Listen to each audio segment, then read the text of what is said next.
Hello, my name is Janicza Bravo. I'm one of the programmers for the festival. Thank you for staying for the post-screening conversation.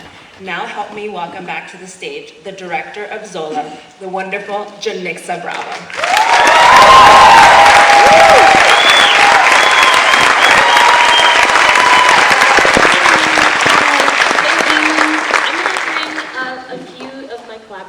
Out. Thank you so much for staying. Taylor Page.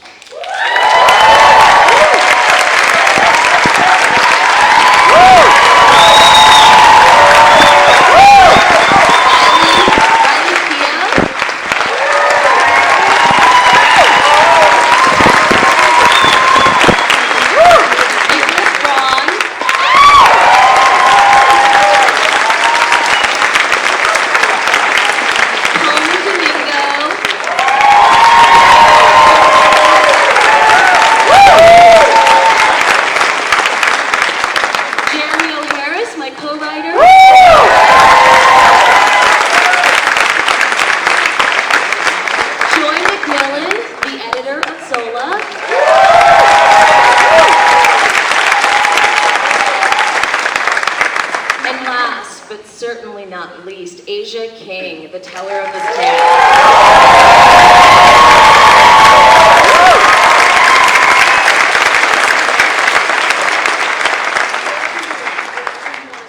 Yes, great. Hi. Hi. So I'll start off with some questions, but if you are compelled to ask something, please raise your hand up high so we can see you. Let's start off with Janicza from the way beginning.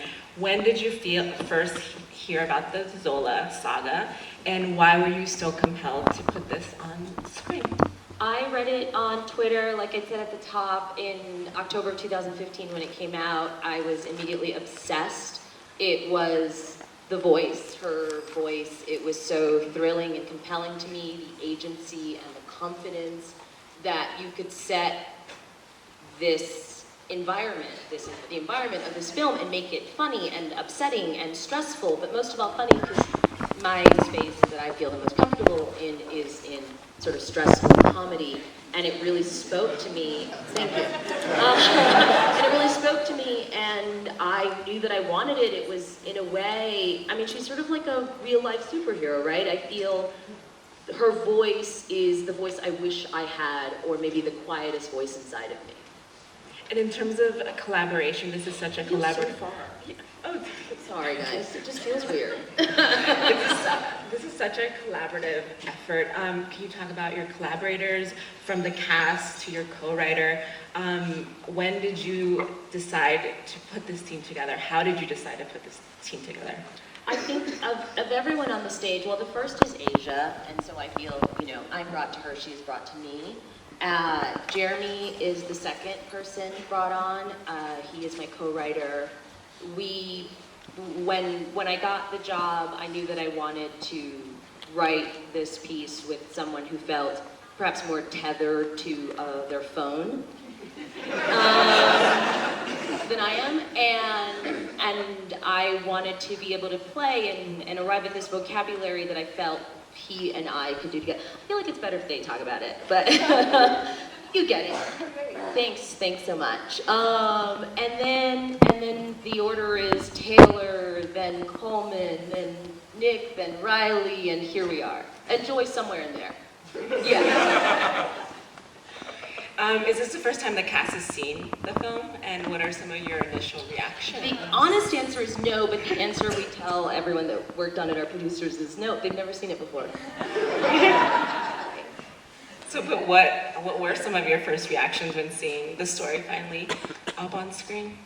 I think it was like, wow. Oh my God. Right? Yeah, it was something like that.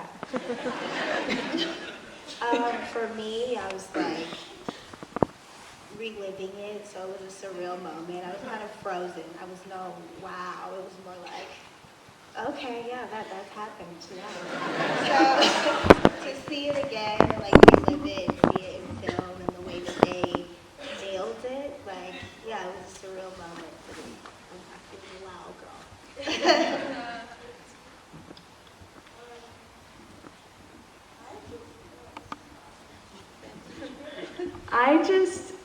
I always have this with films, but particularly with this one, you get so in the world, and you're kind of like, oh yeah, this is all being filmed. Right. And it was such a fun experience that it was kind of fun to just relive that experience because it was really, I think we all had a great time. Cool. It was a great time, yeah. I watched it the first time in an editing suite by myself on a very small screen. So this was a big screen and big sound and people laughing and enjoying it and laughing at Derek, which feels bad, you know.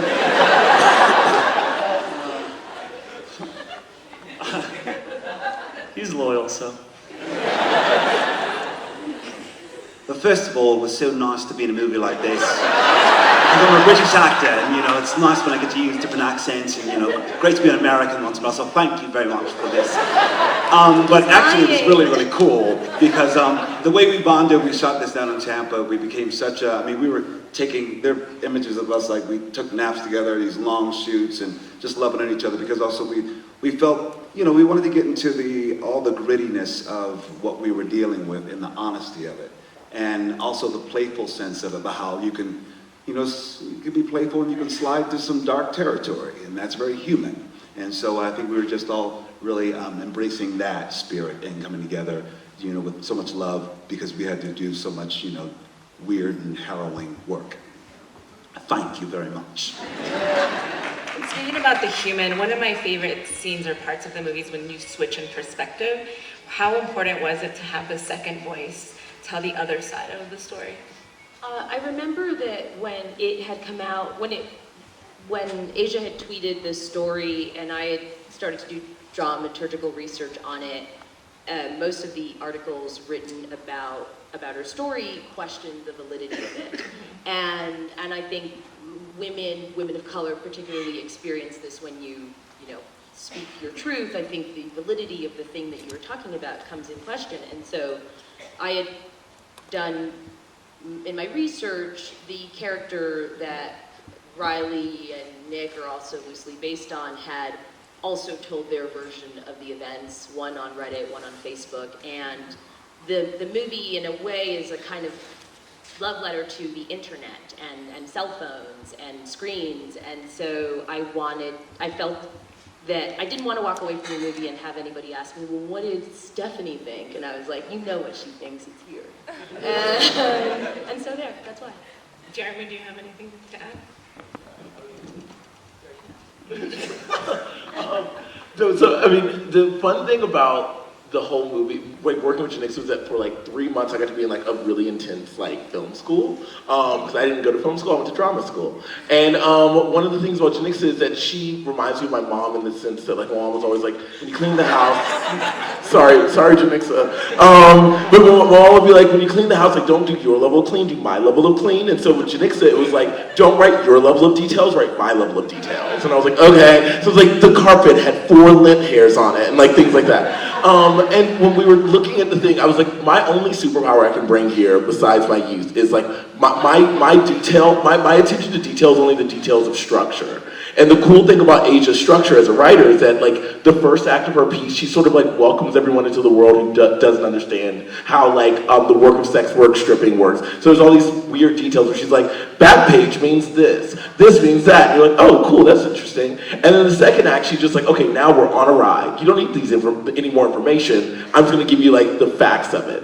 And then the third act, she moves into some fabulation. She was into what does the audience need from this? And I think that when Janicza and I were talking about what our third act would be, we were like, how can we recognize the fact of her fabulations in the third act, and also recognize that there's going to be an audience of people who all come with their own relationship to this narrative, because everyone who has read her Twitter has their own idea of the movie in their head. So we wanted to meet that, subvert that, and then in a moment like Stephanie thing, answer the people who maybe had never read the Twitter before at all. And well, what's going on with that young white lady? Why aren't we in her world? Why don't we know what she's going through? And it became really exciting to meet that audience as well and say this is what she's going through, and it moves like Reddit, which is kind of awkward and ugly, Okay, we have time for questions from the audience. Who has a question?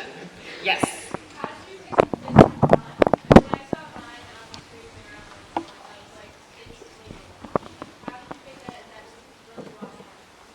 don't know what he was watching, because I don't know him, but it takes place in 2015, and it felt like it was a time capsule, and I wanted to, as much as possible within the rules that we had set up, be true to that year and earlier. Zola is a period piece. Correct. Period is 2015, so that's why I bought it. Appreciate it. So, for one, Jeremy and Janicza, like, a lot of this character was on the page already. The words she was using, the way she was speaking, like, the character was kind of on the page, and then the next step was kind of just talking to Janicza about exactly what she wanted from this character. Obviously, appropriation was part of that conversation. And I feel like you can speak to this, but she seemed to want to take it there. I wanted that. I wanted it to feel stressful the way those kinds of people feel stressful to me. And, She's in blackface the whole movie. yeah, she's in blackface. And I think, again, to go back to that thing of validity, it's a black woman, it's a white woman, it's a black woman's story about her relationship to this white woman. I remember when the Twitter had come out, there was this idea of like, this stories come from the ghetto, and Asia was like, actually, I'm from the suburbs. And if you heard her talk, and Taylor talk, and I talk, and our like, cadence is sort of similar and tiny. And I just wanted to make sure that, I think there was a version of this movie directed by someone else where Taylor and Riley are swapped. And it was very important to me in my body to make sure that Taylor was what I needed her to be, which was some version of myself, and that Riley was a version of a nightmare. And then, like, just on the specifics, we worked together on the way I was talking, and I would kind of send her voice notes, and she'd be like, yes or no, or whatever. More stressful. More stressful. I worked with a woman named Eris Mendoza on that, and I just really did what Janicza asked me to do. Unfortunately, I'm being told we're running out of time, but please continue conversations outside, but please help me thank the entire cast and crew of Zola.